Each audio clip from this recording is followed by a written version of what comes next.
Hello everyone. Now here it is a lecture 2 on the errors. So in the previous video we have learned more on the basic concepts, the instrumentation, the performance characteristics, then the basic definitions and the error in measurements. Now here we'll go into detail about the types of static errors. So as I said earlier, we'll be dealing only about the static. So here there are three mainly types of errors. One is the gross errors, the systematic errors, and third one is the random errors. So here the systematic errors is again they are classified into three types: instrumental error, environmental error, observational errors. So first, what do you mean by gross error? It is usually occurred due to the carelessness or the lack of experience of human being. Where this lack of experience occurs when they are handling an instruments. Usually, they have to take a reading, and the human in hurry they take the readings or recordings or calculation mistakes, the results, everything will occur, and also occurs due to the incorrect adjustment of the instrument. So we have to set the instrument properly. So when we are using an instrument, usually we cannot use it directly. We have to be treated properly. We have to adjust the thing as per our desire so that we can get a proper expected results. Usually these are the errors which cannot be treated mathematically. So usually we call these errors as a personal errors. Why personal errors? Because it has occurred due to the human mistake. As I said, due to the readings, in taking readings and all recordings or the calculations. As I said, so we have to be, when you're doing any measuring process, we have to be very patient and we have to be very careful. Next, the random error. What is this random error? It is nothing but the accumulation of large number of small effects may be of real concern only in the measurement requiring a high degree of accuracy. So this will be due to the errors there. So some of the small errors will be which we try to neglect it. So this random errors usually we say it as we don't know how the error has occurred. Usually these are the errors which will occur or remain even after eradicating gross and systematic errors. These are usually small and we can be treated mathematically. So we can have some reduction or additional in some result or some correction factors we say. So we can add to it. So this is usually in terms of random errors. Next, when we go to the systematic errors, these are the due to the shortcomings of the instrument. So what is the systematic error? As the name suggests, it is directly related to the systems. What is the system? Might be characteristic of the material used or the some of the worn and torn part or the some aging effects. Aging effect you know. Aging effect is nothing but the instrument has been old and it cannot give an accurate reading. Or due to the environmental effects like a heating effects, like too much of usage of instrument and we cannot see that the machines have been heated or the parts of the things have been heated, the instruments are getting heated up. So these are the thing. And usually one more factor, as I said, the defective or the worn part. This is usually related to the what we say the rust in the parts or the some of the mechanisms. So it is we say it as it cannot be properly maintained. So any system has to be it has to be properly maintained. Else we have to occur the systematic errors. Usually these are constant uniform deviation in the operation of the instruments. So we say it as a systematic error. Means the constant uniform deviation is nothing but whatever we are expecting, it causes some kind of a deviation there.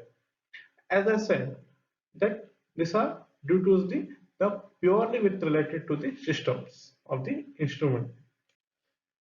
So we discuss here the mainly three type of errors here: gross errors, random errors, systematic errors. So now we'll go in little detail about the systematic errors. As I said here, there are three types of systematic errors. First one is the instrumental errors. These are inherent because of their mechanical structure of the moving component. As I said, some of the greasing, the proper maintenance is not done. So what will happen? So there will be a jam or some kind of a sticky nature or some kind of a improper movements there. Example, stretching of a spring. The springs will be little jammed there, or irregular tension to the spring, like some kind of a stretching is not done, the tension has not been proper, the overloading, some of the input what you're doing, it's not taking there, and some others. So we need to think how this can be avoided. So we have to be very sure about selecting a suitable instruments. So we can get a proper results. And we need to add the correction factors, so which can be applied for determining instrumental errors. So we can be precise there, some corrective factors we need to add, so depending on the what instrument we have. So then we have to calibrate those things against the standard values. So whatever we have a standard thing, we have to make a comparison, and we have to calibrate the device there. So this is due to the instrumental errors. So you have understood what is instrumental error and how it can be avoided. Next, environmental error. Environmental error are due to the external condition of the measuring device. What is external condition? As I said, if you are overusing an instrument, or the temperature, humidity, or the magnetic or electrostatic field, your mobile starts to heat up. Yes or no? When we use a mobile for a continuous hour, then it starts to heat up. So any instrument, it has some kind of a lifespan. When we use it for some time, it has to give a rest. If we use continuously, so it has the chances in the future to have an effect of it. So or anything heating up, or the too much of moistures to it, or too much of radiations, or the too much of magnetic field or the electrostatic field aware to the instruments. So we have to see to it we have the proper the external condition of the measuring device, so that it doesn't affect the thing. The surrounding area should be suitable to the instrument what we are using. How these errors can be avoided? So that's the comes. Here we are not only discussing about the errors, so we have to think more about how it has to be avoided. So then the proper, if your devices has been getting heating up too much, we have to provide it with the air condition, as we usually do it for our laptops, or the personal computers there.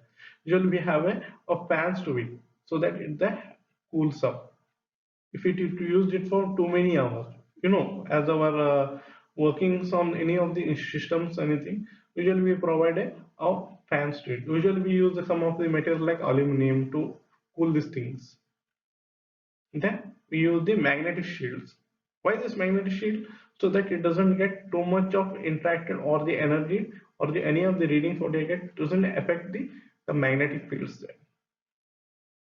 Then hermetically scaling the components. So we have to properly scale it. So how this we have to scale?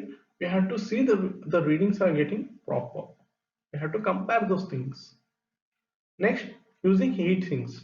So as I said, the aluminum components will be usually as the heat sinks. Most of the things, or the most of the systems usually have the aluminum systems there to heat sink the heats. So understood the concept of environmental error and how it can be avoided. Next comes the observational error. These are the common error we see in normal days labs and all. Everyone, if you're taking, usually this happens usually with respect to the analog things. Now usually we have been digitized everywhere, so we need not worry about that old type machines where a pointer used to be there, a movement, a person standing parallel to it will get a perfect reading. A person who is standing 45 degree to the right or 45 degree to the left, the readings have been changed due to the observer. How? A person standing to it will be like has to be properly parallel with that instrument. So what will happen if a person looking at the instrument has to be seeing to it? Nowadays, usually we don't see things, and what will happen? Usually, this occurs in the digital instruments also. When I set the value in the input, let's say it as a 10.1, and another person is saying, okay, we got a reading, the output is 3.2. But when you give a reading, we have to wait for some time. It shouldn't be a hurry burry time. So what will happen? This is also another kind of errors usually occurring in labs. So we have to be very sure when you're taking a readings.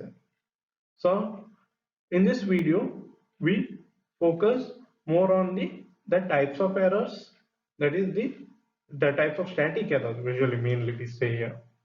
Gross errors, then the random errors, then the systematic errors. In the systematic errors, again we are classified into three types: instrumental errors, the environmental errors, and the observational errors. And after these errors, we try to see how these errors can be avoided.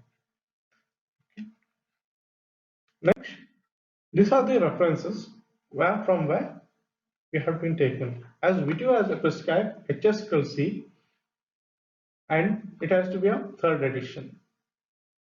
Okay, the electronic instrumentation is a prescribed book. So whatever the contents have been taken from this video is from HSQLC. Other reference book has been given: David Abel of Electronic Instrumentation and Measurements, second edition, and A.D. Helfrich and W.D. Cooper, Modern Electronic Instrumentation and Measuring Techniques. Thank you.